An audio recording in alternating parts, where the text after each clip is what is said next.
Bom dia, pessoal. Sejam muito bem-vindos. Conseguem me escutar direitinho aí? Tudo certo?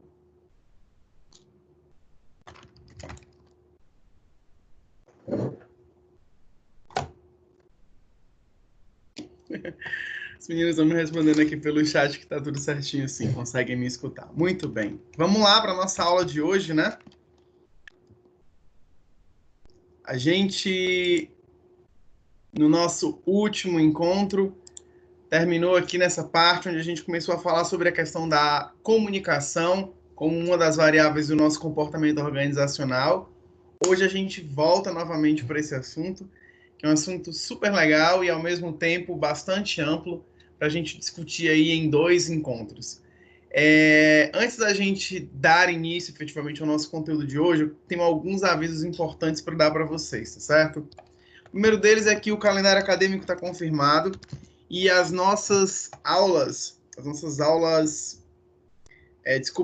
provas da graduação funcionarão também pela plataforma do Microsoft Teams. Né? Então, vocês já sabem que no período de 11 a 16 de maio, conforme o calendário acadêmico, a gente tem as nossas avaliações parciais. Professor, como que vai funcionar essa prova no Teams? Todo mundo vai ter que acessar a plataforma no horário de aula. O professor vai liberar por aqui um link para você participar da prova, né? E você vai ter até o final do horário da aula para poder preencher a sua avaliação. Basicamente, é o mesmo processo do presencial. E a outra informação que é muito importante, esse é o nosso último encontro antes da aula, então o conteúdo que vai cair na prova é até esse. E na nossa próxima aula, que ainda vai ser uma aula antes da data da prova, que no caso da turma de vocês, a prova está marcada aí para o dia 14, a gente vai fazer uma revisão dos conteúdos que já foram ministrados, tá bom? Então, nossa próxima aula vai ser aí uma aula de revisão. A gente vai fazer uma revisão de conteúdos do que já foi ministrado ou do que já foi dado até hoje, ok? Vamos nós, então, né? Nossa temática, na verdade, de hoje é comunicação. Né? A gente já viu no início da nossa aula anterior, a gente viu alguns conceitos sobre a comunicação, assistimos lá o vídeo de um dos consultores de negócio mais conhecidos do Brasil. Ele falou sobre a importância da comunicação, trouxe para nós algumas variáveis dentro do ambiente organizacional e nós chegamos até a contextuar sobre esse cenário atual de comunicação que a gente tinha e como se deu a evolução dessa comunicação com alguns marcos históricos. Então, ainda na aula passada, a gente viu toda essa parte de comunicação introdutória, viu que a palavra comunicação advém do latim, que significa partilhar, dividir, tornar comum e associar, e estudou um pouco sobre o cenário da comunicação organizacional e observou que a primeira vez que nós referenciamos ela historicamente foi em 1906, quando um rapaz chamado Yves Lee decidiu abrir um primeiro escritório de relações públicas, que naquela época era como era associado aí a ideia de comunicação organizacional. Vimos a evolução, né, com os marcos históricos, surgimento da geografia, surgimento do papel, surgimento da caneta, surgimento da máquina de fotografia, do rádio, da máquina de datilografar, do microfone, da câmera, todos esses itens que nos auxiliaram a comunicar. E já na era moderna, a gente viu sobre o surgimento da internet, o surgimento das redes sociais e o surgimento da televisão. Todos eles contribuindo para a comunicação de uma forma geral. E nós paramos efetivamente aqui nessa parte, onde nós analisamos a teoria clássica da comunicação e analisamos a teoria moderna da comunicação. Vimos esse contraponto. Vamos apenas retomar alguns conceitos que são muito importantes em relação à nossa compreensão de comunicação, tá? Primeiro, relacionado aí à teoria clássica da comunicação. A gente aprendeu na teoria clássica da comunicação que ela vislumbrava o processo como sendo um processo retilíneo. Então, a gente tinha, de um lado, um emissor ou um remetente. Esse emissor ou remetente, ele iria encaminhar uma mensagem que vai ao seu destinatário ou receptor. E no meio desse processo, existe um contexto, um canal de contato, um código que vai ser utilizado e um sistema de codificação e decodificação. Então, eu falo, ok? Mando uma mensagem para você. Eu vou codificar essa mensagem. E a forma como a pessoa que está lá na outra ponta vai escutar essa mensagem é o que nós chamamos de decodificação. Muito bem. Basicamente, a gente estudou isso e viu que na teoria moderna da comunicação, na teoria do processo de comunicação moderno, a gente vê isso de forma um pouquinho mais ampla. Porque a comunicação, na verdade, é quando eu tenho um processo de feedback onde duas pessoas elas conversam, elas dialogam. Então não é só o emissor que envia uma mensagem ao receptor. Muito pelo contrário, em algum momento o emissor também será receptor devido a um processo de feedback. E a gente aprendeu também, pelo menos por nomenclatura inicial, que em todo esse processo de comunicação podem haver ruídos. Bem, olhem para essa imagem, que agora eu vou evoluir e vou explicar para vocês um pouquinho sobre cada uma dessas nomenclaturas, para que a gente possa se aproximar ao máximo dela. Vamos explicar cada uma dessas variáveis, certo? O emissor ou destinatário, que está aí na esquerda de vocês, ele é o que envia a mensagem. Então, ele pode ser um indivíduo ou pode ser um grupo, pode ser uma empresa, pode ser o governo. Instituições enviam mensagem, pessoas físicas enviam mensagens. Então, o emissor ou destinatário, ele é aquele que envia a mensagem. Ele pode ser um indivíduo e ele também pode ser um grupo. O receptor ou destinatário, que está no lado direito de vocês, na ponta, recebendo a mensagem desse emissor, é o que nós chamamos de receptor. Então, esse receptor pode ser um indivíduo, pode ser um grupo ou pode ser até mesmo um animal. Professor, mas o receptor pode ser um animal? Pode, gente. Quando a gente briga com o cachorro da gente, quando a gente assovia para chamar o cachorro da gente, a gente está se utilizando de um código de linguagem que é típico para lidar com esse tipo de animal. Então, naquele momento, eu estou emitindo uma mensagem para ele.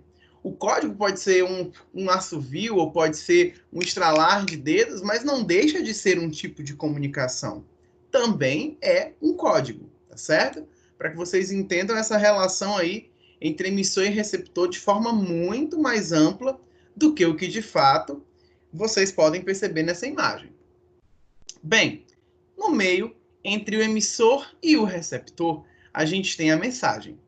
Essa mensagem, ela é o objeto da comunicação. Ela é constituída pelo conteúdo das informações transmitidas. Então, o objeto da comunicação é essa mensagem que está aí entre o emissor e o receptor. Muito bem. Essa mensagem, ela vai trazer um conteúdo que foi, óbvio, destinado, foi pensado pelo emissor dessa mensagem, ok? E aí a gente fala sobre o contexto de canal de comunicação, né? O que é o canal de comunicação? O canal de comunicação nada mais é do que a via de circulação das mensagens. Se vocês olharem para código e canal, está logo abaixo da mensagem. Ele vai ser o meio pelo qual você escolheu transmitir essa mensagem. Ele é definido de modo geral pelos meios empregados pelo emissor a fim de garantir o encaminhamento da sua mensagem para o receptor. Professor, exemplos desse canal. O meu e-mail é um canal. A televisão é um canal. A chamada de áudio é um canal. A chamada de vídeo, outro canal. Mensagem no WhatsApp escrita, um canal. Mensagem no WhatsApp por áudio, outro canal. Então, eu posso ter centenas e milhares de canais. É a forma, o canal de comunicação é a forma como a mensagem vai ser transmitida. É o meio pelo qual ela vai ser transmitida para aquela pessoa, ok? Ainda olhando para essa mensagem, existe a variável de código, né? Que o código vai ser o conjunto de signos e regras, as combinações utilizadas para emitir a mensagem. Então, por exemplo, o que é o meu canal? O meu canal, professor, é o e-mail, é o WhatsApp, é a televisão, sei lá, é o chat do Facebook, é o chat do Instagram. Eu tenho vários canais para mandar uma mensagem a alguém ou para comunicar algo a alguém. O código é a forma como essa mensagem é escrita. Então, por exemplo, qual que é o nosso código usual? O nosso código usual é o português, seja ele escrito, ou o código verbal, que é o português falado. Se eu falo inglês ou mando a mensagem em inglês, eu tenho um outro código escrito e eu tenho um outro código falado igualmente. Então, o código é a forma como essa mensagem ela vai se apresentar. É a combinação aí entre regras e signos que o emissor vai se utilizar para elaborar a mensagem. O receptor, por sua vez, ele identifica o sistema de signo, que no nosso caso, né, como eu comentei, é a própria língua portuguesa, se o seu repertório ele for semelhante ao do destinador. O que ele está querendo dizer com isso e o que é que eu estou querendo dizer com isso? A gente se utiliza de um código, certo? Esse código ele pode ser verbal, ele pode ser não verbal. Mesmo ele sendo verbal ou não verbal, ele ainda pode ser decodificado de formas muito diferentes. Então, eu posso usar o meu português, o meu bom português, posso usar o inglês, o alemão, o árabe, eu posso usar vários códigos que são completamente distintos. Quando é que o meu receptor vai identificar esse código? Quando ele tiver conhecimento ou quando ele tiver um repertório semelhante. Então, não adianta me mandar uma mensagem em inglês se eu não sei falar inglês. Não me adianta mandar uma mensagem, mesmo que em português, mas com um código mais rebuscado, por exemplo, se utilizando de palavras técnicas difíceis, que eu vou continuar não compreendendo. Porque mesmo sendo o código português, ainda assim eu não tenho total similaridade com o repertório de palavras que foi utilizada. Então, o código é meio que essa forma como as palavras se apresentam. As palavras são as mesmas, elas têm o mesmo significado. Light é a mesma coisa de luz, que é a mesma coisa de luce, que vai variar em vários idiomas. Mas o receptor da mensagem, ele tem que ter uma similaridade, um conhecimento desse repertório de signos utilizado nesse código de transição.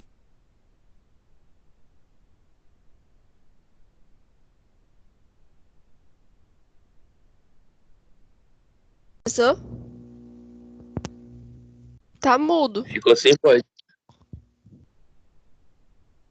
Ficou sem voz, mas... Alguém mutou o professor, gente. Não pode mutar o professor, tá certo? Só para poder avisar aos demais. Por favor, não mutem o professor. Professor que muta vocês, vocês não ficarem com o microfone aberto, mas vocês não podem apertar o botão de mutar o professor. Por favor, senão os outros colegas ficam sem o áudio. Vamos lá. Desculpa, gente. Vamos lá. Retomando, né? Eu estava em código, né? O conjunto de signos que é utilizado. O código pode ser o código nosso bom português, pode ser falado, pode ser escrito, pode ser qualquer um outro idioma. Eles são signos que vão ser decodificados, daí a expressão códigos, pelo meu receptor da mensagem, beleza? E em meio a tudo isso, né, em meio a esse contexto, a gente também vai ter o referente. O que é esse referente? É meio que o contexto de como tudo acontece. O referente, ele é o assunto ou a situação que envolve o emissor e o destinatário e o contexto linguístico que vai conter aquela mensagem. Por exemplo, estou me utilizando de um canal de comunicação que é a mensagem pelo WhatsApp. Então, é um canal de comunicação onde a minha linguagem ela é verbal, ok? Mandei uma mensagem de áudio pelo WhatsApp, me utilizando do código português, que é o meu bom português falado, e aí aquela mensagem, ela trouxe consigo uma entonação de voz. Essa entonação de voz vai fazer parte do referente ou do contexto linguístico. A pessoa que escuta uma mensagem de voz de alguém gritando não entende da mesma forma de alguém que escuta a mensagem de voz de alguém calmo e sensato. Então, basicamente, o referente ou o contexto vai ser essa situação linguística envolta na forma como o emissor destina aquela sua mensagem. E também vai poder ser observada. E aí tem uma variável logo embaixo aí na imagem para vocês, que é uma das variáveis que nós mais vamos comentar, que é o que nós chamamos de ruído. O ruído, pessoal, como é que eu posso explicar o ruído? O ruído é tudo aquilo que vai afetar em diferentes graus a transmissão da mensagem. Pode ser a pouca atenção do receptor, pode ser uns erros de codificação, pode ser uma voz muito baixa, pode ser um barulho externo, pode ser uma falta de entendimento na comunicação. Então, o termo ruído, ele não se refere somente à perturbação sonora. Ele aplica-se também à comunicação, por exemplo, visual. Se eu tenho um erro de comunicação visual, eu tenho um ruído de comunicação igualmente, tá certo? Erro de digitação, mancha numa tela, falha na forma de comunicar, erro em um ponto ou uma vírgula que possa prejudicar o meu contexto daquela colocação. Tudo isso são erros de comunicação e podem ser considerados como ruídos, ok? Então, basicamente, o ruído ele vai se entender como tudo aquilo que vai afetar em diferentes graus a transmissão da mensagem. Tem uma chargezinha de ruído que está aqui nesse slide, por exemplo, é um exemplo simples, né, mas que ao mesmo tempo vai deixar a gente entender um pouquinho sobre essa situação. Diz o seguinte, ó, o garçom ele pergunta, né, débito ou crédito? E aí a pessoa que está sendo atendida responde, se você puder creditar uns 5 mil na minha conta bancária, eu agradeço.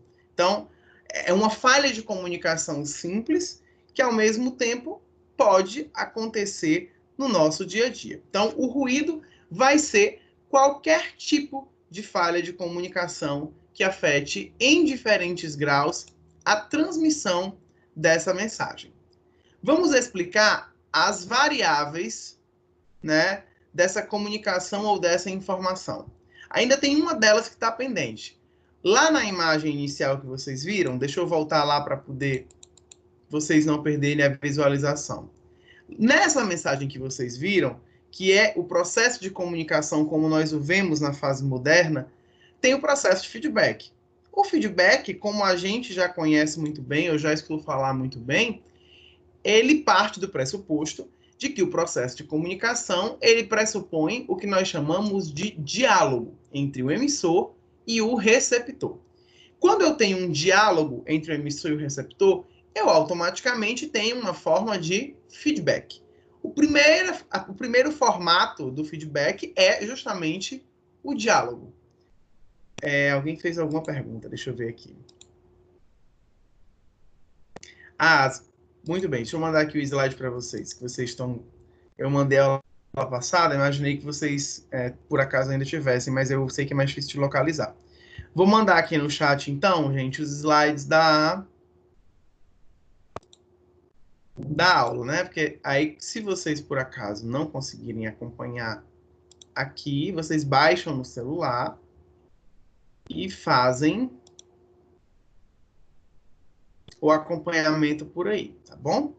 Para quem vai acompanhar pelo celular, o slide que tem a imagem é o slide de número 13. Acabei de mandar e compartilhar com vocês aí no chat, tá bom? Mandei aí, tá, Vitória? Então, voltando aqui um pouquinho, falando sobre esse processo de feedback, né? A gente escuta falar muito de feedback como sendo uma forma de você analisar o comportamento das pessoas, de você falar para elas algo que seja necessário para a melhoria dela. A gente entende o processo de feedback através do senso comum dessa forma.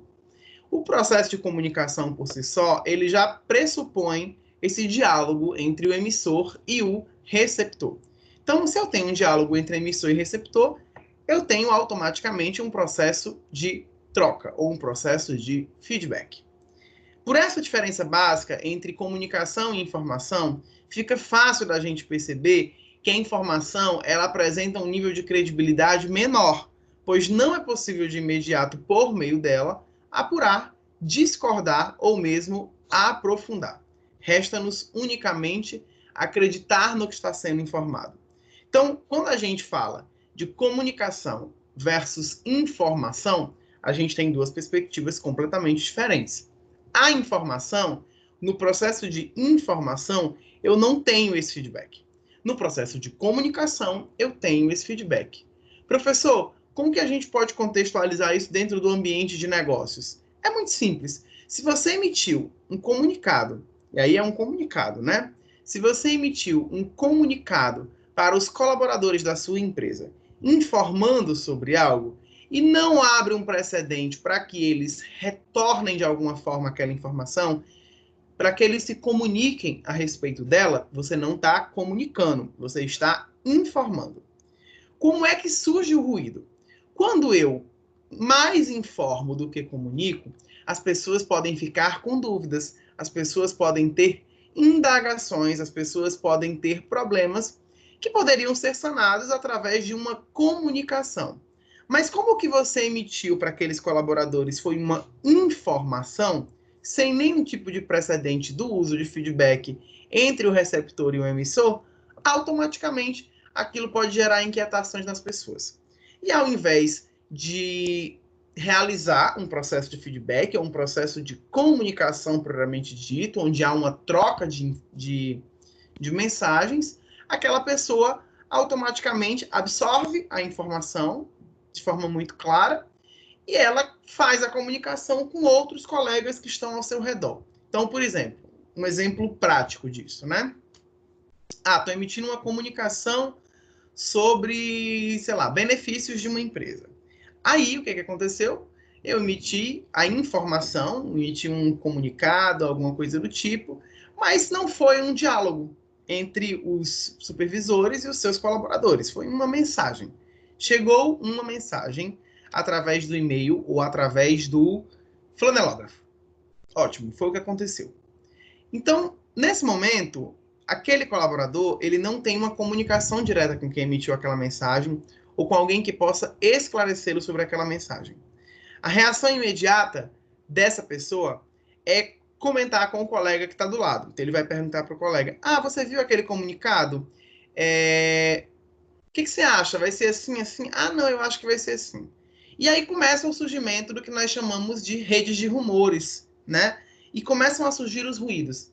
As pessoas começam a comentar, o comento vira um fuxico, o fuxico vira uma notícia, e essa notícia começa a se espalhar para as outras pessoas. Daqui a pouco, existe uma falha de comunicação gigantesca, um ruído gigantesco, porque, infelizmente, a forma que as pessoas compreendem a mensagem nem sempre é a mesma, porque a gente viu ali e está olhando aí para essa imagem e vendo que a forma de decodificar a mensagem ela pode ser diferente de um receptor para outro. Então, basicamente, essa diferença entre comunicação e informação é essa. É a capacidade dessa trocazinha, desse feedback que acontece entre emissor e receptor. E o ruído dentro desse processo vai ser exatamente essas falhas de comunicação, que podem ocorrer às vezes porque simplesmente não foi sanado todas as dúvidas daquele destinatário. Beleza? Sobre essas variáveis do processo de comunicação, pessoal, emissor, receptor, código, canal, feedback, ruído, ficou claro a funcionalidade de cada uma delas, como elas efetivamente funcionam, qual que é o processo de interação entre elas, ficou entendido o que era o emissor, o que é o receptor, o que é o código que a gente utiliza, o que é o canal e como funciona esse feedback no processo de comunicação? Se restou alguma dúvida referente a alguma dessas variáveis, por favor, questionem, mandem a mensagem aqui no chat, o professor vai pontualmente voltar para explicar novamente, para tentar dar mais um exemplo, para que vocês possam ficar entendidos de todo esse conteúdo, tá certo? Então, por favor, se vocês tiverem alguma dúvida, alguma pergunta, pode perguntar. Professor? Oi, pode falar. Não tem como digitar que eu tô com a criança no colo, mas eu não entendi muito bem como funciona o feedback dentro do diálogo. Vamos lá. O processo de feedback dentro do diálogo, ele é justamente a essência do diálogo. Se eu tivesse só a mensagem sendo enviada pelo emissor e chegando no receptor, eu teria uma informação e não uma comunicação. Eu teria uma informação e não um diálogo. Quando eu tenho um diálogo, quando alguém me responde sobre o que eu falei, aquilo já é um processo de feedback, certo? Se eu só emito uma mensagem e a pessoa balança a cabeça, aquilo é único, ele vai, ele não volta, né? É uma mensagem que só vai. Quando o receptor ele se comunica com o emissor de volta, ele já está dando feedback. Ele já está te falando, por exemplo, se ele entendeu ou não entendeu aquela sua primeira mensagem. E aí, automaticamente você vai poder minimizar as variáveis de ruído. Porque se a pessoa não compreendeu, você vai poder repetir novamente. O que você fez comigo aqui agora, por exemplo, é um processo de feedback. Eu poderia simplesmente ter emitido uma mensagem e você tê-la recebido. Como você não compreendeu, você me deu um feedback. Professor, eu não compreendi o que é esse processo de feedback. E automaticamente eu estou podendo explicar novamente para você, para que você novamente me diga assim, ah não, professor, agora eu entendi. Então, esse é o processo de feedback, entendeu? É assim que ele funciona na comunicação.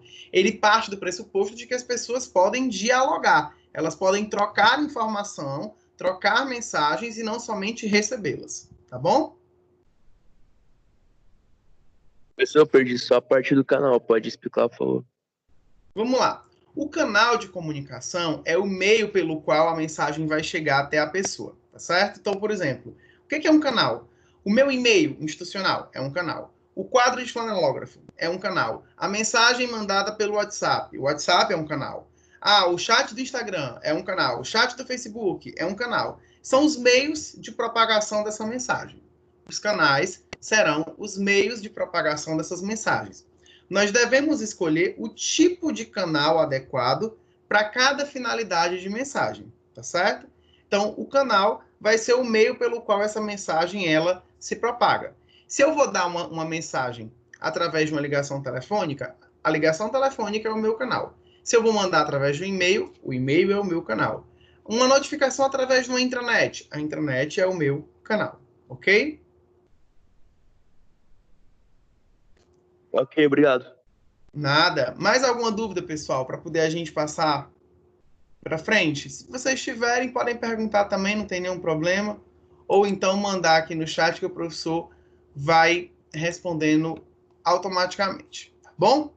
Vamos falar então das direções da comunicação.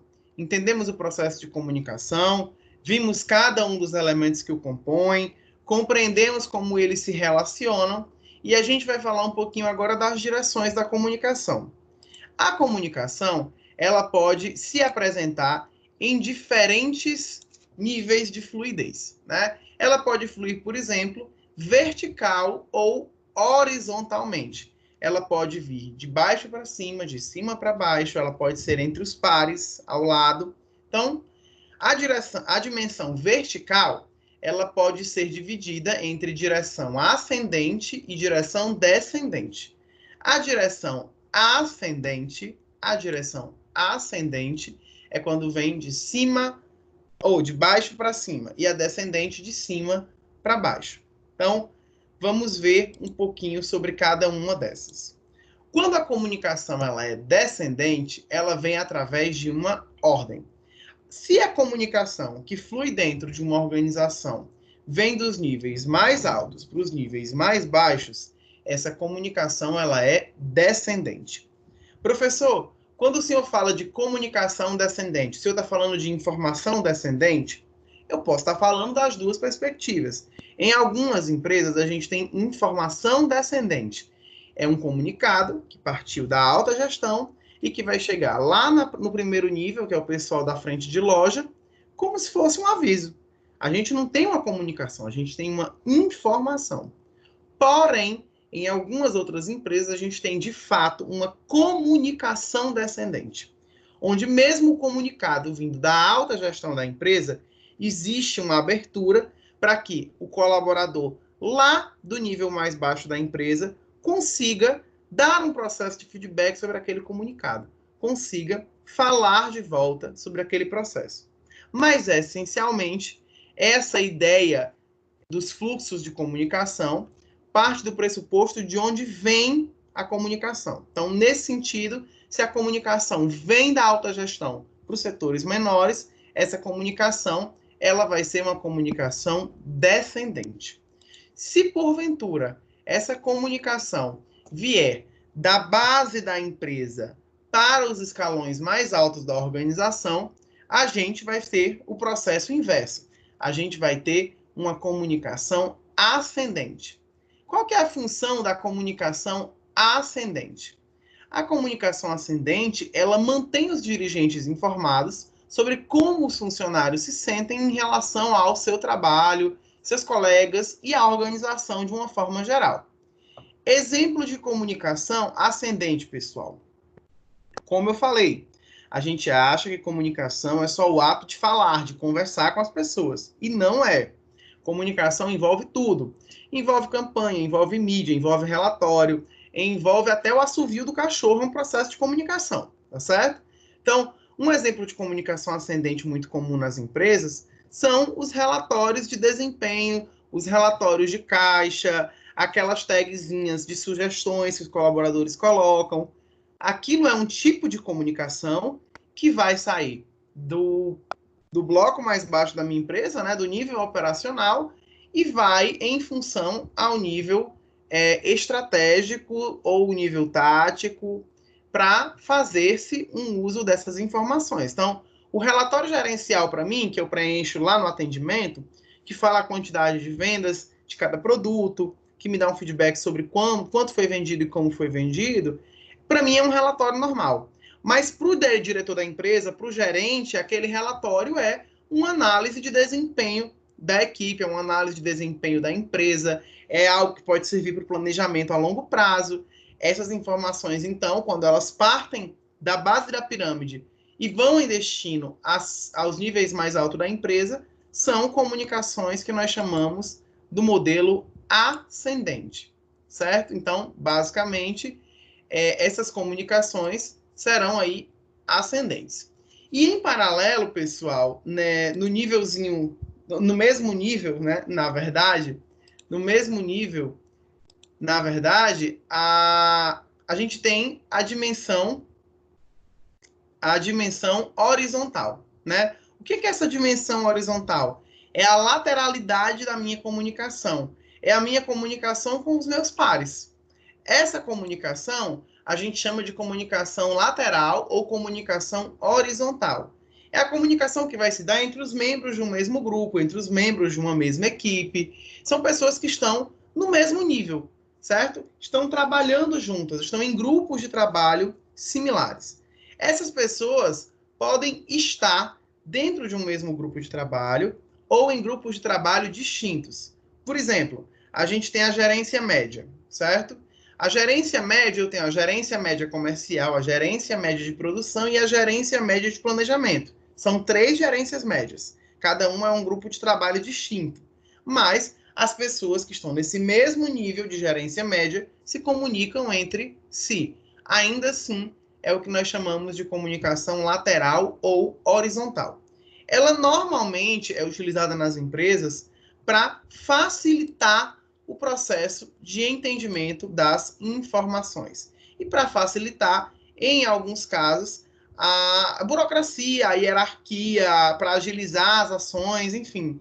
Ela é bastante motivada, ela é bastante trabalhada e ela é muito bem exercida nas organizações. É a questão da empatia entre os pares. Essa comunicação lateral ou horizontal pode ser refletida como que nós falamos empatia entre os pares, ou seja, a integração de pessoas que trabalham em um mesmo setor, de pessoas que trabalham em prol de uma mesma atividade. Essa é a ideia da comunicação lateral ou horizontal. É manter o contato, manter a fluidez de comunicação com pessoas que estão no mesmo nível, tá certo? A gente falou, então, da direção da comunicação, que pode ser vertical ou horizontal, e que pode ser ascendente, descendente, ou lateral ou horizontal. Muito bem. Partindo dessa análise, a gente pode chegar à conclusão que em todos esses níveis de comunicação, pessoal, podem haver redes formais e redes informais de comunicação. As redes de comunicação, elas definem os canais pelos quais as informações fluem. E esses canais podem ser desses 2 tipos, canais formais ou canais informais. Professor, o que diabos é canais formais e canais informais? Vamos lá, por partes, certo? As redes formais, pessoal, elas são tipicamente verticais. Elas seguem a cadeia de autoridades da empresa e são limitadas à comunicação relacionada ao trabalho. O que são as minhas redes formais no meu ambiente de trabalho? A minha intranet, o e-mail, o boletim corporativo que eu recebo todos os dias, a chamada que eu recebo pelo meu VoIP, que é o meu telefonezinho corporativo. Tudo isso são redes formais, ok? E o que são as redes informais no ambiente de trabalho? As redes informais são um sistema muito mais complexo da gente analisar. Enquanto a empresa trabalha para criar uma comunicação interna, para criar chat, tira dúvidas, flanelógrafo, intranet, e-mail marketing, que mais que a empresa tem, gente? Boletim informativo, reunião com o gestor, isso tudo são redes formais. Porém, em paralelo a elas, existem as redes informais. O sistema formal, ele então não vai ser o único sistema de comunicação dentro de um grupo ou dentro de uma empresa. A rede informal vai ser um outro tipo de comunicação. Elas são normalmente conhecidas como redes de rumores. Ela é livre para fluir em qualquer direção da empresa, passa por cima dos níveis de autoridade e pode fazer as necessidades sociais dos membros do grupo, bem como facilitar a execução de tarefas. O nosso bom e velho, na verdade, bom não, ele é bem ruim, né? O nosso ruim e velho jeitinho brasileiro nada mais é do que uma rede de rumores. Veja, eu preciso resolver uma situação dentro da minha empresa. O processo correto é, tenho que mandar um protocolo, pedir o gerente que está acima de mim, e o gerente que está acima de mim vai subir essa informação para o diretor poder autorizar. É assim que normalmente funciona. Só que aí eu tive uma outra ideia. Eu vou me utilizar de uma rede informal. Eu vou ligar aqui para a secretária do diretor, que eu conheço ela, e vou perguntar para ela se ela não consegue colocar essa papelada na aprovação dele diretamente. Quando eu faço isso, eu estou deixando de lado uma rede formal, que é a hierarquia da minha empresa, e estou indo para uma rede informal. As redes informais, pessoal, serão efetivamente todas essas que interagem com as outras pessoas de maneira não oficial. Por exemplo, grupos de WhatsApp de pessoas do escritório que não são grupos oficiais da empresa. Tem uma pessoa que é do caixa, outra que é da vendas, outra que é não sei da onde, montaram um grupo lá do trabalho. Essas redes são oficiais? Não, elas não são redes oficiais, elas são redes informais. Professor, grupo de WhatsApp pode ser considerado rede formal? Pode. Se o seu chip for corporativo, se a conta do telefone for paga pela empresa, se você desligar ele todos os dias às 6 horas e só ligá-lo novamente de manhã quando for trabalhar no escritório, e se nesse grupo de WhatsApp só tiver as pessoas que estão no seu mesmo nível hierárquico. Ok. Se isso acontecer, aquele grupo de WhatsApp pode ser considerado um canal de comunicação oficial. Aí ele deixa de ser uma rede de rumores ou uma rede informal e passa a ser uma rede formal da empresa. Porém, se você só misturou um monte de gente que tem objetivos aleatórios, conversas aleatórias, mas que trabalham no mesmo ambiente de trabalho, aquilo será, obviamente, uma rede informal e não necessariamente uma rede formal, ok? Então, redes formais e redes informais. Essas redes informais, pessoal, também ganham a nomenclatura de redes de rumores. É um outro nome que se dá para ela. Embora, vamos esclarecer, né? Embora o que eles divulguem nessa rede não seja absolutamente tudo mentira. Quando a gente fala de rumores, parece que a gente está se referindo à rede como se ela simplesmente falasse fofocas ou mentiras. Só que não é bem isso. As redes informais ou redes de rumores podem ser quaisquer outros tipos de assunto dentro da empresa. Por exemplo, eu tenho um grupo de pessoas na minha empresa que tem interesse por jogo. Elas gostam de jogar. Jogam boliche, né, por exemplo. E aí, toda quinta-feira, no final do expediente, essas pessoas se reúnem e vão jogar o seu boliche em algum lugar que elas combinaram. Se isso acontece, houve ali um surgimento de uma rede de rumores ou de uma rede informal, como a gente fala, que aquelas pessoas utilizam para se comunicar sobre um outro contexto aleatório. Qual que é o risco disso? Em algum momento, aquela mesma rede de rumores já existente pode ser utilizada para outras finalidades. Por exemplo, a empresa está passando por um momento difícil e não teve transparência com o colaborador para falar sobre aquele assunto. O que acontece? As pessoas ficam inquietas, as pessoas ficam nervosas e elas começam a tecer comentários, dúvidas, críticas, criar cenários dentro dessas redes informais ou redes de rumores. Aí a gente cria o que nós chamamos de rádio peão. E essa rádio peão não funciona muito bem ou não contribui muito para o ambiente organizacional. Pergunta aqui da Eduarda. Professor, só uma ênfase na lateral e horizontal. É para manter a fluidez de comunicação entre quem? Vamos lá. Comunicação lateral e horizontal, como a gente falou lá em cima. A comunicação, se lateral ou se horizontal, ela vai variar de acordo com as empresas. Algumas empresas praticam a horizontal ascendente, as comunicações partem de baixo para cima. Algumas valorizam mais a comunicação horizontal descendente. A comunicação vem sempre da alta gestão para o pessoal que está na ponta. E muitas valorizam, em paralelo, a comunicação horizontal, certo? Que é, a comunicação lateral, que é a vertical, verticalizada, né? Que é entre os pares de um mesmo setor. Essa vai valorizar a integração entre pessoas de um mesmo time, de uma mesma equipe ou de um mesmo nível hierárquico. Então, todas elas, na verdade, são trabalhadas em conjunto. Não há uma ênfase específica dentro das empresas. Quando uma empresa tem uma hierarquia muito forte, a ênfase de comunicação dela normalmente é a horizontal descendente, que vem de cima para baixo. Quando ela é uma empresa aberta, participativa, onde os líderes, na verdade, têm uma função mais consultiva, elas vão ter uma comunicação mais horizontal ascendente, onde as pessoas que estão no nível mais baixo conseguem emitir comunicados e partilhar informações com setores maiores. E em todas elas, normalmente se estimula a comunicação lateral entre os pares de um mesmo grupo, entre os pares de um mesmo setor, por finalidades de integração, ok?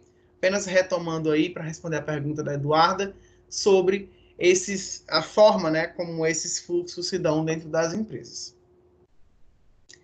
Voltando aqui para redes de rumores. Como eu falei para vocês, a gente tem a ideia de que, por essa nomenclatura ser utilizada de redes de rumores, sempre essa rede vai ser algo negativo. Quando, na verdade, ela não vai ser algo negativo para a empresa em muitos pontos. As redes de rumores, pessoal, ou as redes informais, também podem ser utilizadas para o benefício da empresa. Então, ela também é importante como fonte de informação. O que acontece com as redes de rumores? As pessoas, elas ficam inquietas. Quando uma coisa não está clara, ou quando a empresa não se posiciona sobre algo, as pessoas, elas ficam angustiadas. As pessoas, elas têm dificuldade de conviver com aquela situação e elas procuram o tempo inteiro respostas. Essas respostas surgem e são comunicadas através das redes de rumores. Professor, por que essas respostas não são comunicadas pelas redes formais? Porque nem sempre as pessoas querem se expor. Quer um exemplo legal? Imaginem vocês uma empresa naquele período em que iniciou a quarentena, né? Nós tivemos um decreto estadual e o governador definiu que as empresas não iam poder funcionar. Isso era uma quinta-feira, certo? Na sexta-feira de manhã, as pessoas chegaram àquele ambiente de trabalho já sabendo do decreto, que a partir de segunda-feira não poderia. E aí as pessoas ficaram o dia inteiro com aquilo na cabeça. E o governador decretou não sei o quê, e a empresa não falou nada. Fulano, tu tá sabendo de alguma coisa? Não tô sabendo de nada. Não, a empresa fulana de tal, que trabalha com a mesma coisa que a gente, já parou. Já comunicou os colaboradores, segunda-feira não vem. Mulher, como é que vai ficar? Nós vamos ter que levar os computadores para casa, vamos ter que instalar aqui os programas, o software, vamos começar a organizar isso. Não, mulher, ninguém falou nada, a empresa não disse nada. O que acontece? Quando a empresa não se posiciona de forma rápida e objetiva, as redes de rumores se instalam. Então, pode ser que lá no setor Y da empresa já esteja dizendo assim, não, o presidente da empresa falou que ninguém vai parar, não. É comprar máscara e todo mundo vai vir trabalhar. Aí outra pessoa lá não sei aonde já está dizendo assim, ó, Não, menina, tem que organizar aqui esse computador, que agora nós vamos desinstalar tudo e vamos levar para casa. Tem que passar VPN nas redes de todo mundo, para todo mundo trabalhar de casa. Quando você não tem um posicionamento oficial da empresa e tem algo que inquiete o seu quadro de colaboradores, automaticamente eles vão começar a procurar respostas paralelas. E essas respostas paralelas vêm, muitas vezes, em discussões através das redes de rumores ou através das redes informais. Tá certo? Basicamente, esse é o sentido das redes de rumores e esse é o mesmo sentido das redes informais. Como é que a gente pode diminuir os impactos das redes de rumores? E por que é que essas redes de rumores, elas continuam sendo importantes para as empresas? Bem, uma pesquisa revelou que 75% dos funcionários sabem primeiro a notícia através das redes de rumores e depois através do canal oficial. Sendo assim, essas redes de rumores vão ter 3 características que são típicas delas. Quais são essas características? Primeiro, ela não é controlada pela direção da empresa, então não é um canal oficial da direção da empresa. Ela é percebida pela maioria dos funcionários como mais confiável e fidedigna do que os comunicados formais vindo das autoridades da empresa, e ela é largamente utilizada para servir aos interesses próprios daqueles que fazem parte dela. Então, a rede de rumores ela é uma rede desinteressada, e é efetivamente por isso que os colaboradores confiam mais nela do que nos comunicados emitidos pela direção. Então, de que forma que eu posso utilizar isso a meu favor? De que forma eu posso utilizar a rede de rumores para melhorar o meu diálogo? É muito simples. É um desafio para cada gestor e um desafio para cada organização entender de que forma funciona a sua rede de rumores. Por exemplo, eu trabalhei numa organização antes que lá a rede de rumores fluía da seguinte forma. Todas as informações, antes de serem divulgadas, tinham que ser validadas pelo presidente da empresa. E elas passavam exclusivamente pelo marketing ou pela secretária desse diretor. Sempre as informações saíam primeiro na rede de rumores e depois no comunicado oficial. E a gente começava a se perguntar o porquê. Era simples. A pessoa do marketing, que desenvolvia a atividade e montava o e-mail marketing, uma peça, ela tinha amigos em outros setores e ela comentava, mesmo que de forma sutil e mesmo que de forma desinteressada, sobre o que iria acontecer. Ao mesmo passo, a secretária do diretor tinha aberto diálogo com todas as pessoas e ela também fazia o mesmo. Então, essas duas pessoas eram os gatilhos da rede de rumores. Só que o que acontecia? Elas não passavam a informação, mesmo que antecipada e através de uma rede de rumores, para os articuladores certos. Então, por exemplo, a secretária do diretor comentava algo que iria acontecer com a faxineira que ia na sala dela de manhã cedo e que não tinha vínculo nenhum com os setores e que não tinha compreensão, diga-se de passagem, que não tinha determinado nível de compreensão sobre alguns assuntos. Então, a informação chegava lá na ponta distorcida. E isso foi o que foi diagnosticado referente às redes de rumores e ao processo de comunicação dessa empresa. Como é que a gente pode, então, se utilizar dessas redes de rumores? A gente pode identificar quais são os articuladores da rede de rumores e a gente pode implementar um processo de comunicação através deles. Ou a gente pode simplesmente passar por cima dessas redes de rumores. Qual é a técnica mais saudável, professor? A organização divulgar de forma rápida e clara tudo aquilo que pode causar algum tipo de inquietação no funcionário. As férias. O negócio para ter confusão é férias. Não, falaram que a gente vai entrar de férias dia tal, mas recebe o dinheiro só no dia X. Ah, não, mas fulano falou que o recebimento do pagamento vai ser um pouquinho antes. Não, mas eu acho que não vai ser não, porque ano passado não foi assim. E assim se espalha o problema nas nossas redes informais ou nas redes de rumores.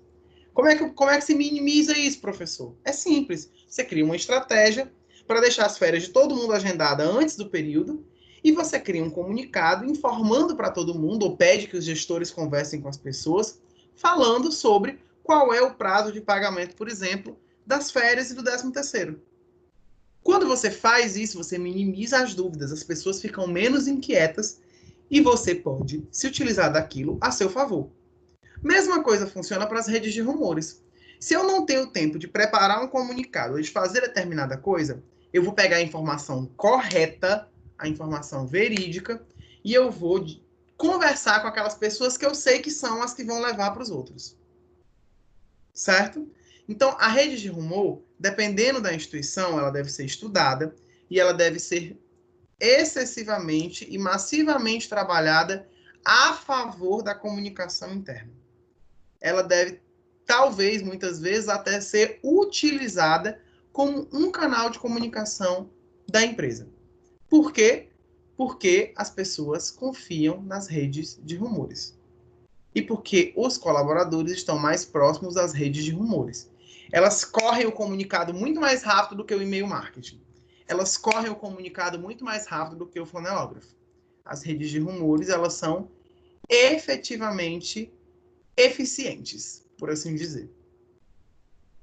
Quais são as sugestões que a gente pode dar, além dessas, para minimizar, né, as consequências negativas ou mesmo os impactos dessas redes de rumores? Primeiro, anunciar um cronograma de atividades para tomada de decisões importantes. Se nós tivermos esse cronograma dentro de uma empresa, as pessoas automaticamente não vão criar ansiedade em cima disso e vão saber efetivamente quando a decisão vai ser tomada e quando ela vai ser divulgada. É muito importante isso aqui, pessoal, explicar decisões e comportamentos que possam parecer inconsistentes ou misteriosos. O ser humano, ele tem uma capacidade gigantesca de conspiração. Então, tudo que as pessoas fizerem fora daquele ambiente ou dentro daquele ambiente, tá muito estranho. Isso aqui não tá legal, não. Aí fulano, o diretor, falou isso, mas será que é isso? Ou será que é porque a gente está passando por alguma coisa? Ou será que é porque veio uma demissão? Será que é porque veio um corte? As pessoas têm determinado problema com teorias de conspiração. Então, explicar o quanto mais claro possível decisões e comportamentos que possam parecer inconsistentes ou misteriosos é muito importante dentro desse ambiente organizacional.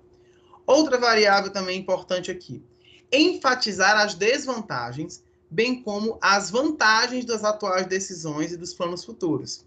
Algumas empresas só divulgam, pessoal, aquilo que é bom. Nunca divulgam os pontos negativos. A gente tem que trabalhar na comunicação com cenários. Então, por exemplo, o colaborador, ele tem que entender todos os cenários. Porque se nós não deixarmos claro isso para ele, ele mesmo vai construir os cenários. Por exemplo, isso é legal, né? Não sei se vocês estão passando por isso também. Algumas empresas, elas suspenderam os contratos de trabalho, né? Suspenderam os contratos de trabalho dos seus colaboradores. E aí, esses colaboradores que elas suspenderam o contrato de trabalho vão receber um percentual do salário, ou o salário todo, não entendi ainda como vai funcionar bem, mas vão receber pelo governo. Então, como que funciona a lei? Você suspende por até 2 meses e depois o colaborador tem mais 2 meses de estabilidade. É assim que funciona. Eu não posso demitir aquela pessoa pelo igual período que eu fiz a suspensão do contrato de trabalho dela. Ok. Uma empresa de uma amiga lá no Maracanã fez isso. Suspendeu, tarará, e deixou uma parte trabalhando. Quando você deixa uma parte trabalhando, você escolhe os melhores profissionais para que eles consigam manter a operação da empresa, enquanto os outros estão de suspensão de contrato. As pessoas são tão conspiratórias que essa minha amiga que ficou trabalhando, ela disse assim, não, Matheus, mas sabe o que eu acho? Eu acho que eles suspenderam os contratos por 2 meses, depois essas pessoas vão ter 2 meses de estabilidade. Daqui a pouco, eles não vão mais conseguir suspender contrato e vão ter que demitir. E eu acho que quem vai ser demitida sou eu. Por quê? Porque os outros vão estar com estabilidade de 2 meses e eu não vou estar com estabilidade de 2 meses. Então, quem vai demitida sou eu. Olha só, era uma coisa que era para ajudar. A pessoa foi reconhecida e ficou no lugar, mas ainda assim, ela fez um fator conspiratório em função do que poderia acontecer. Então, se a empresa tivesse explicado como iria funcionar aquilo, qual era o planejamento para aquilo, qual era a visão de longo prazo, qual poderia ser o cenário bom e o cenário ruim, talvez essa angústia da pessoa tivesse sido minimizada. Esse comentário que ela teve, pessoal, com certeza ela deve ter feito com outras tantas pessoas. e aquilo vai gerando uma rede de rumores. É assim que funciona. Então, enfatizar as desvantagens e as vantagens das decisões atuais e dos planos futuros da empresa é muito importante para minimizar o impacto dessas redes de rumores e as suas consequências negativas, tá bom? E, por fim, né, ponto 4, que já está dentro do que eu comentei, discutir abertamente as piores possibilidades. Nada pior para provocar ansiedade do que uma fantasia secreta como essa que eu coloquei para vocês aí. Então, para minimizar o impacto das redes de rumores, nós precisamos conhecê-las, nós precisamos utilizá-las a nosso favor e nós precisamos, obviamente, ser ou ter a comunicação o mais clara possível, ok? Concluindo sobre redes de rumores, a gente parte para um outro pressuposto, que é o de comunicação não verbal. A comunicação não verbal, pessoal, são as mensagens enviadas através dos movimentos do corpo, das entonações de voz ou das ênfases que nós colocamos nas palavras, nas expressões faciais e também nas distâncias físicas, por exemplo, quando a gente dá entre o emissor e o receptor. O conjunto de comunicação não verbal, ele vai fazer parte da forma como nós percebemos o processo de comunicação. Ele vai estar incluído lá no contexto. Esse contexto da codificação ou da decodificação vai trazer elementos como, por exemplo, a entonação de voz, o posicionamento, as nossas caretinhas que a gente faz quando fala de algum assunto em específico. Então, basicamente, as duas mensagens mais importantes enviadas pela linguagem corporal são quando uma pessoa gosta ou não da outra e até que ponto ela está interessada no seu ponto de vista, e também o status relativo percebido aí entre emissor e receptor. Além disso, se enquadra em comunicação não verbal posicionamento, movimento do corpo, linguagem não verbal de sinais, linguagem de código. Tem algumas pessoas que têm umas linguagens de código, alguns sinais específicos, como, por exemplo, jogadores que combinam jogada, que combinam acertos ou erros. Isso também entra como o contexto de comunicação não verbal. E por que essa comunicação não verbal, ou o estudo dela, ela é tão importante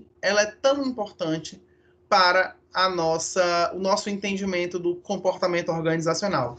Porque nós conseguimos ler, dentro da comunicação não verbal, aquilo que a pessoa possa estar sentindo. Então, por exemplo, um colaborador me diz que vai fazer determinada atividade, que gosta de determinada atividade, ou que quer determinada atividade.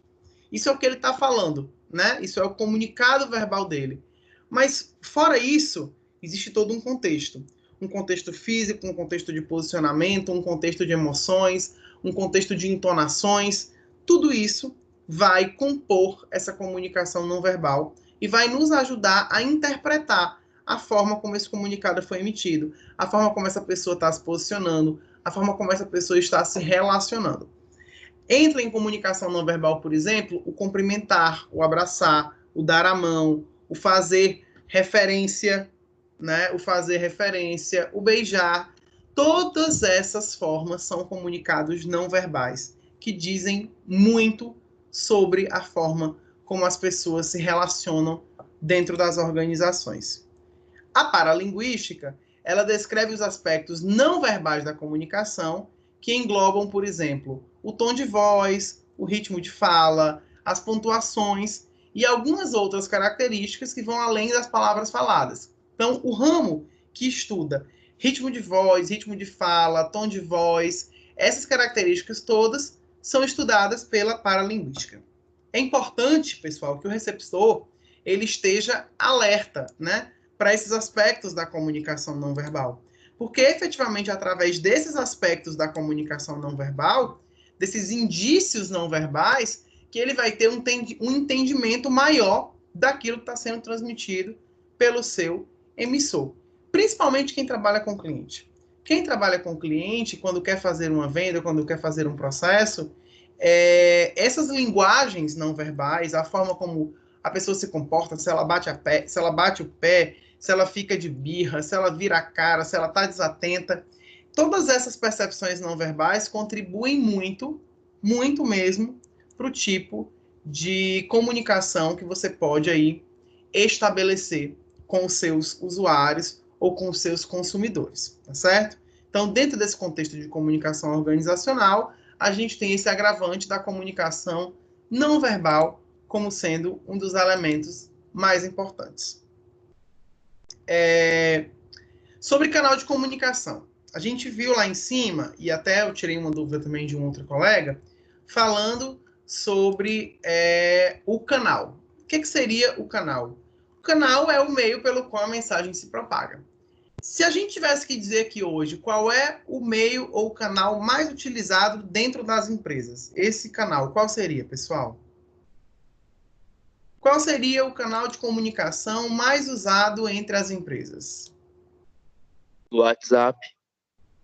Tem o WhatsApp, também muito utilizado, ok? Mas um canal formal, o canal formal mais utilizado pelas empresas, o e-mail, exatamente. O e-mail é o canal de comunicação formal mais utilizado pelas empresas. Isso é uma grande maioria delas se utilizam desse canal como sendo o canal formal mais usual. Só que o que acontece? E-mail não tem entonação de voz, e-mail não tem comunicação não verbal, e-mail não tem gesto, e-mail não tem nada. E-mail é um texto escrito. E a nossa maior dificuldade hoje é escrever com qualidade as comunicações que vão via e-mail. De que forma que eu posso dizer isso para vocês? Vou citar um exemplo aqui. Ó. Vejam só esse e-mail aí. Esse e-mail, ou melhor, esse trecho de e-mail, foi escrito pelo presidente da Carne Corp, certo? Ele mandou esse e-mail para os seus gerentes da forma como ele está escrito aí. Diz o seguinte, certo? O estabelecimento está quase vazio às 8 horas da manhã. E o mesmo acontece às 5 horas da tarde. Como gerentes, ou vocês não sabem o que seus subordinados fazem, ou não se importam com isso. Vocês estão com um problema e vão solucioná-lo, ou eu vou substituir vocês. O que vocês estão fazendo como executivos nesta empresa me deixa doente. Vamos lá. O que aconteceu com esse e-mail? Em poucas horas, pessoal, esse e-mail já tinha sido enviado para um site do Yahoo e para algumas plataformas de compartilhamento de informações. E o preço das ações dessa empresa despencou em 22% no dia seguinte ao envio desse e-mail. E-mail não tem entonação. Tudo é a forma como você o lê. Então, por exemplo, ele colocou o que ele estava sentindo, mas não foi polido, não foi cordial e não foi educado. Mas ele não está falando nenhum absurdo. O que ele está falando nesse e-mail? Vamos ler de uma outra forma. Ele está dizendo que quando ele chega de manhã e quando ele sai de tarde, o estacionamento está quase vazio. Que como gerentes, eles deveriam saber, os gerentes, o que os subordinados estão fazendo e se importar um pouco mais com isso.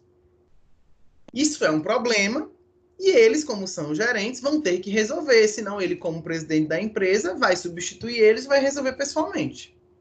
E ele fala que o que eles estão fazendo como executivos, ou a forma como eles estão gerindo seus subordinados, deixa ele muito triste. Eu falei a mesma coisa que estava no e-mail, só que de uma forma completamente diferente. Tudo é a forma como se fala. A gente pode ter uma mesma missão, escrever um e-mail X pedindo tal, que nem aquela atividade que a gente colocou lá no portal. Cada pessoa vai interpretar de uma forma diferente. Cada pessoa vai escrever de uma forma diferente. Cada pessoa vai redigir de uma forma diferente. Cada pessoa vai interpretar de uma forma diferente. Vamos fazer essa atividade para a gente entender como é que funciona? Vamos lá. A gente, às vezes, acha super simples redigir uma comunicação. Só que a comunicação depende de qualidade no processo de comunicação. E isso é o nosso principal agravante. Então, o que a gente vai ver aqui agora, daqui para frente? Eu vou mostrar para vocês os casos. Alguns de vocês eu vi que já responderam lá na plataforma sobre os casos, né? Que é um textozinho que você precisa redigir. Eu ainda não tive tempo de corrigir, a gente está em processo de elaboração já vem esse período. Mas logo eu vou estar corrigindo. Mas eu peguei alguns exemplos e coloquei aqui para poder a gente conversar e discutir sobre eles. Então, eu peguei alguns exemplos de textos que estavam lá e coloquei aqui para a gente falar sobre eles juntos, ok? Vamos lá, para a gente ver os erros mais corriqueiros. Aqui fala sobre os casos. Caso 1, diz o seguinte, certo? O chefe de departamento de logística de transportes da empresa JJX realizará um curso de capacitação em logística de armazenamento da produção para os seus colaboradores. Para tanto, ele precisa comunicar e solicitar a verba do departamento de RH da empresa para o evento. Redija um e-mail que resolva essa questão comunicativa. O que a gente precisa entender aqui, pessoal? No nosso dia a dia de trabalho, a gente redige 10, 15, 20 e-mails como esse, com solicitações simples. Mas a gente precisa entender o que nos foi solicitado pela mensagem. Então, o que essa mensagem está dizendo? Está falando, primeira coisa, quem é o solicitante? Quem é o autor do e-mail? O autor do e-mail é o chefe do departamento de logística, certo? Aqui fala, o chefe do departamento de logística vai realizar o curso. Beleza. Outra coisa, ele está solicitando autorização para fazer o curso ou ele está comunicando que vai fazer o curso solicitando a verba? Ele está comunicando que vai fazer o curso e solicitando a verba. Ele não está pedindo autorização nenhuma para fazer o curso, certo? Que mais? Ele fala, você precisa comunicar e solicitar a verba ao departamento de RH. Ótimo, eu estou solicitando uma verba. O mínimo que eu posso dizer é o valor da verba, concorda comigo? Eu vou solicitar uma verba e eu não vou dizer quanto é a verba. Eu preciso informar quanto é aquela verba que eu preciso para o curso, ok? E como eu preciso comunicar sobre o curso, eu tenho que começar esse comunicado, esse e-mail, dizendo, olha, o departamento vai realizar o curso tal. Pronto, estou comunicando que aquele curso vai acontecer, não estou pedindo autorização. Interpretando agora todos esses pontos, a gente parte para a fase seguinte. Vamos olhar como foi que alguns colocaram esses textos. Ó, esse aqui é um exemplo. Vamos ler, tá? Solicitação para participação em curso de capacitação, título do e-mail. Aí a pessoa colocou assim, solicitamos ao departamento de RH autorizar a participação dos colaboradores do setor de logística para o curso de capacitação em logística de armazenamento. Vamos lá, pessoal.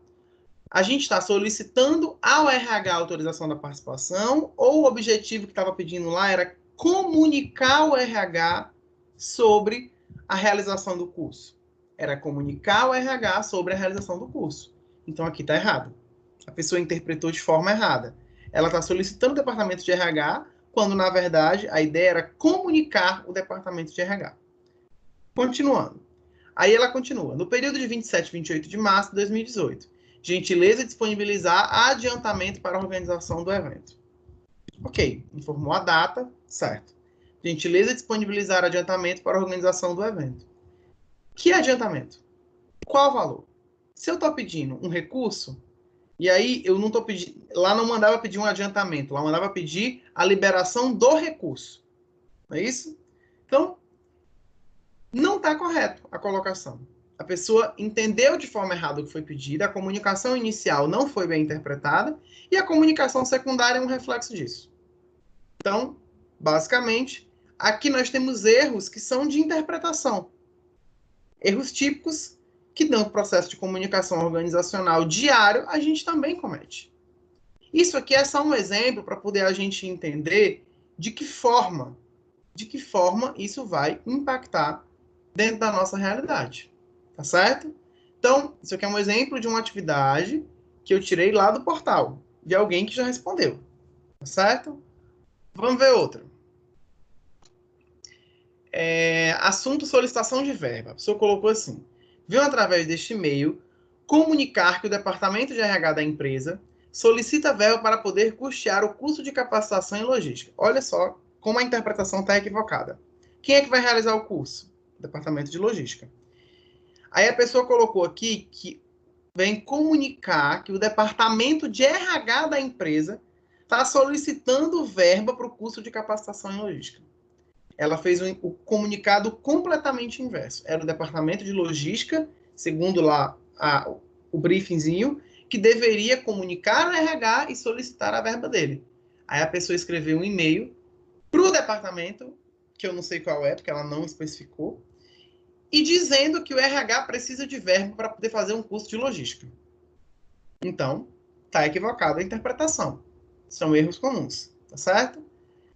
E aí ela continua, para que os colaboradores da empresa possam adquirir conhecimentos visando a melhor produtividade dentro da empresa e um bom desempenho. E um bom desempenho é conclusivo. Já não pode ser colocado assim. Ela poderia ter um aposto aqui dentro da empresa, vírgula, e continuar com um bom desempenho. Mas a colocação continua equivocada. Aí fala, o curso será realizado do dia 3, 4 e 5 do 4, no horário de 8 às 17, no auditório da nossa empresa. Ok. E aí? Ela comunicou, solicitou a verba. De quanto é a verba para eu pagar? Também não está claro. Então, eu solicitei uma verba, mas infelizmente a verba não está clara. Esse texto não atendeu os objetivos do que estava posto lá, tá certo? Para que vocês entendam os erros mais usuais que as pessoas vão cometendo. Enfim, fora esse, pessoal, tem os outros dois aí, vocês podem dar uma olhada. Oi. É porque a outra aula já vai começar e eu gostaria de saber alguma coisa sobre a V1. Se a sua V1 vai ser trabalho. Então vamos lá, deixa eu até então começar a conversar com vocês sobre isso para poder a gente finalizar esse processo aqui, tá certo? Eu tinha falado no comecinho da aula só que tinha menos gente online. Nossa V1, pessoal, vai ser no dia 14, certo? Dia 14? Dia 14. Nossa V1 vai ser no dia 14, ela acontece no horário da aula. Todo mundo vai ter que acessar a plataforma diretamente pela Microsoft Teams, certo? Pelo seu cadastro. A gente vai liberar um linkzinho aqui interno durante o período da aula, ele vai ficar disponível para que você preencha a prova, para que você faça a prova. A prova vai ter questões de um estudo de caso, que eu vou entregar para vocês já na nossa próxima aula, que é a aula de revisão, e vai ter questões do conteúdo que a gente viu ao longo das nossas aulas. Todo esse conteúdo da prova a gente vai revisar no nosso próximo encontro, que é a nossa aula de revisão na quinta-feira, ok? Para que vocês fiquem mais tranquilos. Então, a prova vai ser através da Microsoft Teams e a gente precisa que todo mundo esteja logado no horário de início da avaliação, tá bom? Professor, e vai dar para responder pelo celular ou só pelo computador? Vai dar para responder pelo celular, pelo menos assim. Na minha disciplina vai dar, porque eu vou utilizar uma ferramenta que é o Google Forms. Então, na pré-disposição, ele já tem uma apresentação específica para o computador e uma apresentação específica para o celular. Então, eu tenho as duas apresentações na configuração, tá certo? Agora, é importante que vocês vejam isso também com os demais professores de vocês, porque alguns professores vão colocar estudos de caso dentro da Microsoft Teams. Então, é importante que vocês entendam para saber se é possível ou não o acesso pelo celular. Como eu sei que muitos alunos acessam pelo celular, eu já deixei configurada essa funcionalidade, tá bom? Vou fazer o seguinte, então. Vou fazer aqui a frequência de vocês. Oi, pode perguntar, amor. Vai ser só sobre as aulas que o senhor já deu? Só sobre as aulas que eu já dei. São as aulas que eu já dei até hoje, que é a introdução à comunicação, e mais algumas questões específicas do estudo de caso do Thomas Green, que eu vou entregar para vocês na próxima aula, mas que já está disponível até no material da aula lá no Sava. Vai ser postado para as outras matérias? Como assim? Postado no CIA, por exemplo. A data de cada prova. A data de prova, na verdade, não é a data, é a semana de provas. O calendário acadêmico está atualizado lá no CIA. Aí o calendário acadêmico fala que as provas vão ser de 11 a 16, então acontecem de acordo com o dia da sua aula. Tá, ok, obrigado. Professor, outra pergunta. Você tem alguma informação sobre a V2? Já perguntando aos professores, eles não sabem de nada, como é que vai ser? Não, a gente não sabe ainda, a gente não sabe de verdade. Porque assim, o que a gente sabe é que para a V1 a gente não vai conseguir voltar presencialmente, né? A V2, por sua vez, como ela é um pouco mais para frente, a gente tem um mês para frente. Então, o decreto do governador pode mudar tudo novamente. A gente não sabe como a doença vai evoluir. Por exemplo, eu não sei se vocês sabem, mas tem 2 alunos da nossa sala de aula que estão doentes, que estão com a Covid, né? E que mandaram um atestado para que eu pudesse abonar as faltas. Não vou lembrar de cabeça agora os nomes, mas eu já tive, nas minhas disciplinas, que são 7, eu já tive mais ou menos umas 12 pessoas contaminadas. Então, assim, se a gente tivesse em sala de aula, muito provavelmente muitos mais de nós estariam contaminados com a doença. A gente precisa realmente ter cuidado com isso e se cuidar em relação à doença. Mas, a princípio, a AV1 vai ser nessa plataforma e a AV2 ainda no modelo presencial. Mas tudo pode mudar de acordo com o andamento do cenário, tá bom? Vou fazer a frequência, tá, pessoal? Algumas pessoas aqui estão como convidadas. Essas pessoas eu vou pedir para poder verificarem o seu acesso no Microsoft Teams, porque no dia da prova vai ficar um pouco mais complexo, tá bom? Vamos lá.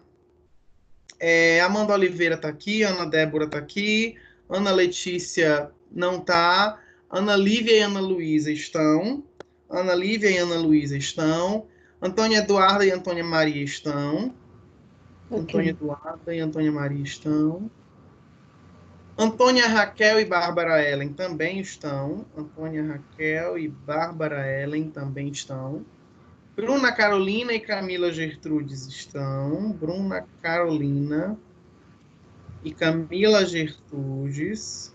Ok. O Carlos está aqui.